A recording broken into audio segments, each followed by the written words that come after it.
অনেক, অনেক দিন পরে একটু ঘুরতে গিয়েছিলাম। অনেক, অনেক মজা করেছিলাম। আমি আর আমার হাসব্যান্ড সত্যি একটা খুব ভালো সময় কাটিয়েছি। কারণ জিও ইদানিং অনেক বেশি ব্যস্ত, সেজন্য আমি আর আমার হাসব্যান্ড চলে গিয়েছিলাম বেশ অনেকটা দূরে। হ্যালো, সবাই কেমন আছেন? আমি কলিকল্পনা, সাউথ কোরিয়া থেকে। এই যে দেখো, তুমি যে কি তোমার ছুটি নাই? হ্যাঁ, আমি ওকে বলতেছিলাম তোমার তো ছুটি নাই। ছুটির দিনগুলো তো কাজ করতে হচ্ছে। এই সপ্তাহে একটা দিনও ছুটি পায় নাই, শুধুমাত্র শুক্রবার ছুটি পাইছে। একেবারে তারপরে শনিবার রবিবার গত ২ দিনও জব করছে। আজকে সকালেও জবে গিয়েছে। আজকে ভোরের এই যে আমি এখন এই যে এডিটিং করতেছি জাস্ট এই টাইমটাতে। তো আমরা সমুদ্রে গিয়ে এত মজা করেছিলাম, এত মজার মজার খাবার খেয়েছিলাম, এবং বিশেষত এইবার আমি একটু বিশেষভাবে অন্যভাবে খাবার রান্না করেছিলাম, যে ভিডিওগুলো পরবর্তীতে আবার আপলোড করব। আর যেতে যেতে আমি খুব মানে খুশি খুশি হচ্ছিলাম, কারণ রাস্তা, তারপর অনেক দিন পরে একটু বেড়াতে যাওয়া। আগে আমরা প্রায় বেড়াতে যেতাম, আগে তো খুঁজেই পাওয়া যাইতো না আমাকে যে ঘরে, কিন্তু ইদানিং বেশিরভাগ সময় ঘরে থাকতেছি। কারণ বাইরে যাওয়ার একটা খুব বেশি এক্সপেন্সিভ কোরিয়াতে ঘুরে বেড়ানো। এখন যেহেতু আমার হাজব্যান্ড একা জব করে, আগে আমি যেহেতু জব করতাম, আমি সবসময় প্রতিটা সপ্তাহে ঘুরে বেড়াইতাম, এবং এত দূরে দূরে ঘুরে বেড়াইছি যেখানে আসলে অনেক বেশি ঘুরতে যেতে পছন্দ হয়। তা আসলে অনেক বেশি ঘুরতে যেতে ভালো লাগে বিধায় অনেক দূরে দূরেও চলে গিয়েছিলাম ঘুরতে। বহু দূরের ভিডিও আছে, যদি কেউ দেখতে চান দেখতে পারেন। আমার চ্যানেলে বহুত পুরনো পুরনো বহুত জায়গার ভিডিও আছে, যেগুলো অনেক সুন্দর সুন্দর জায়গা, অনেক দর্শনীয় স্থান আছে কোরিয়ার, যেগুলোর আসলে ভিউ হয় না, কেউ দেখেও না। গতকালকে যে ভিডিও দিছি সেটারও তো বেশি একটা ভিউই হয় নাই। আমি জানি না কেন লোকজনরা দেখতে চায় না, খুব একটাই করে। সুতরাং আমি বলি যে যদি দেখতে ইচ্ছা করে দেখবেন, না দেখতে চাইলে একটু পাশ কাটায় চলে যাবেন। আর যারা বাজে কমেন্ট করতে থাকেন তাহলে বোঝাই যায় যে আপনাদের চরিত্র কেমন। একেবারে ঝাল ঝাল মুরগির মাংস ভুনা বলেন বা ঝোল বলেন হবে। তেল দিলাম, মশলা দিলাম, পেঁয়াজ রসুন আদা জিরা বাটা শুকনা মরিচ বাটা, মানে যা আছে ঘরে, মানে যত যাই আছে সব দিয়ে দেবেন। কোনো কিছু একেবারে রেখে রুখে করবেন না। দিয়ে ভালো করে মশলাটা ভেজে নিলাম, হলুদ লবণ দিয়ে দিলাম, আবারও একটু জাল করে নিলাম। যতক্ষণ পর্যন্ত মশলাটার উপরে তেল উঠে না আসবে আমি ততক্ষণ পর্যন্ত এই মশলা জ্বালাতে থাকবো। তারপরে এই যে 500 গ্রামের একটা মুরগি ভালো করে ধুয়ে একবারে কেটে রেখেছি।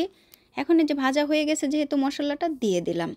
এখন এই যে কোরিয়ান যে ব্রয়লার মুরগি, এটাই হচ্ছে ব্রয়লার মুরগি। দেশি মুরগিও পাওয়া যায়, ব্রয়লার মুরগি পাওয়া যায়, এবং নানান ধরনের ওজনের পাবেন আপনি। আমি সাধারণত এই ছোট ছোট মুরগিগুলো 500 গ্রামের এইগুলো কিনে নিয়ে আসি, খুব তাড়াতাড়ি গলে যায়। আর কোরিয়ান মুরগিগুলো এমনিই তাড়াতাড়ি গলে, আর ওই 500 গ্রামের তো বুঝে নে তো আরও তাড়াতাড়ি গলে যায়। তো ভালো করে একটু কষায় নিচ্ছে, একটু ঢেকে ঢেকে কষিয়ে কষিয়ে নিলাম। তারপরে একেবারে দেখতেছি ও সুন্দর তো কষানো হচ্ছে, কালারটাও সুন্দর চলে আসছে, দেখেন কি সুন্দর আসছে না?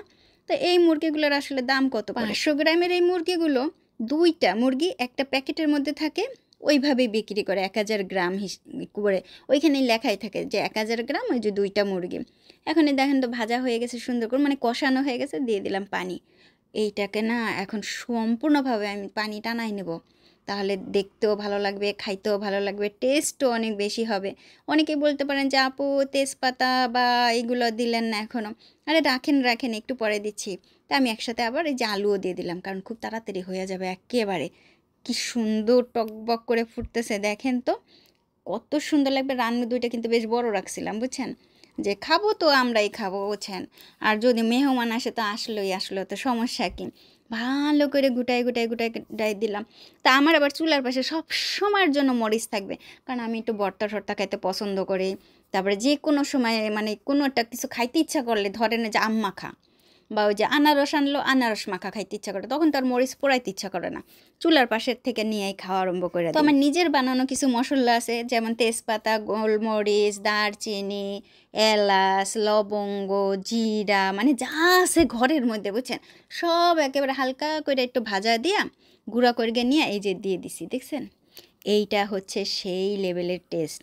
এই মশলাটা দিলে আপনাকে আলাদা করে তেজপাতা বা দারচিনি যদি আপনি দিতে চান, দারচিনি ঠিকই তো, দারুচিনি এলাচ, হ্যাঁ, এগুলো যদি দিতে চান তা দিতে পারেন। কিন্তু যদি ওইভাবে গুঁড়ো করে দেন না, খাবারটা যে এত বেশি টেস্ট হয়।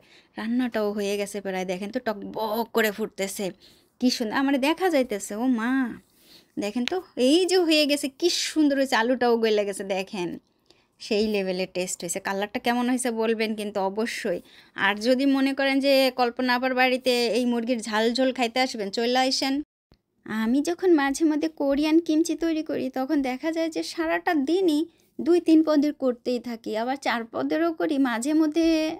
হ্যাঁ, ৪ পদেরই করেছিলাম এইবার কিমচি, এবং এত মজা হয়েছিল। লবণ আটা আর পানি দিয়ে একটা ঘন লেউ করে নিয়েছিলাম। তারপরে এখন যে মশলাটা করছি, আপেল অথবা পেয়ারের রস, সল্টেড শ্রিম্প, ফিশ অ্যানচোভি সিরাপ, চিনি, লাল মরিচ কোরিয়ান, আদা, রসুন, পেঁয়াজ বাটা, আটার লেউ, কোরিয়ান মরিচের গুঁড়ো দিয়ে একটা একেবারে মশলা করে নিলাম, জ্যাম করে নিলাম। আর তারপরে হ্যাঁ, আমি এখানে কিন্তু চিনিও দিয়েছিলাম। তারপরে ওই যে একটুখানি কোরিয়ান মরিচ আছে সেটাও আলাদাভাবে একটু টুকরো টুকরো করে নিয়েছিলাম। এই মশলাটা যত বেশি ভালো করে মাখানো হবে তত বেশি টেস্ট হবে। এটা ছিল চোকফা। চোকফা দিয়ে একটা কিমচি করেছিলাম। এইভাবে হালকা করে মাখিয়ে নিতে হবে। আমি টুকরো করেছিলাম কারণ জিউর জন্য করছি তো, আমরা বড়রা খেলে আর টুকরো করি না। তারপরে করেছিলাম মূলা দিয়ে কিমচি, কাকতুগি। এই কাকতুগি কিমচিটা আপনি যে কোনো রেস্টুরেন্টেই পাবেন। হাইওয়ে দিয়ে যারা যাতায়াত করেন ওই রেস্টুরেন্টগুলোতে ভাত খেলে কিন্তু ওই কাকতুগি পাবেনই পাবেন, তবে সাইজে ছোট থাকে।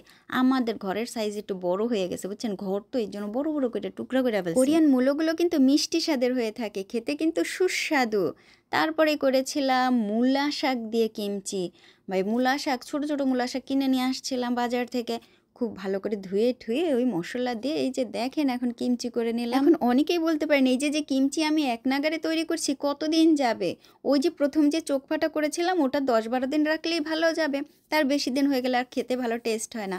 আর এখন আমি মূলা শাকের ভিতরে আবার পেঁয়াজ দিয়ে দিলাম। তারপরে কাকতুগি করেছিলাম, ওটা মাস দুয়েক একেবারে নিশ্চিন্তে চলে যাবে। এখন এই যে মূলা শাকের করলাম এটা কতদিন যাবে? এটাও 2 মাস যাবে, তবে তাড়াতাড়ি খেয়ে ফেলবেন। এখন আবার শশার কিমচিটা করব, সেজন্য একটু ভালো করে বুছুটা মাখিয়ে নিলাম। শশাগুলো এভাবে কেটে রেখেছিলাম, তবে লবণ পানিতে ভিজিয়েছিলাম। এখন এই যে দিয়ে দিলাম, এটার নাম হচ্ছে ওইসোবাগি।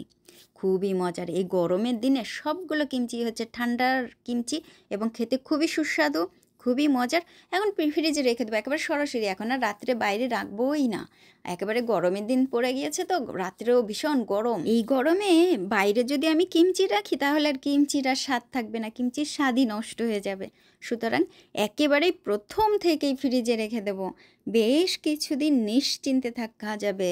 তবে অনেকেই জিজ্ঞাসা করতে পারেন যে আমি এই যে এত কিমচি তৈরি করলাম, এখন তো ঘর অনেক এলোমেলো। না, তার থেকেও বেশি এলোমেলো হচ্ছে বেশ কিছু পাতা জমেছে, যে পাতাগুলো আমি একেবারেই এখন কোনোই নেই। এই যেমন মূলার খোসা, তারপরে যে কিমচিগুলো তৈরি করেছি হলুদ পাতা ছিল, বা একটু বেশ বালি বালিও ছিল। দেখেন আমি যেখানে থালা বাসন ধুই, এই যে সিঙ্ক, এখানেই আমাদের একটা মেশিন আছে, বছর 5 হয়েই গিয়েছে, এটার বয়স আরও বেশিই হবে।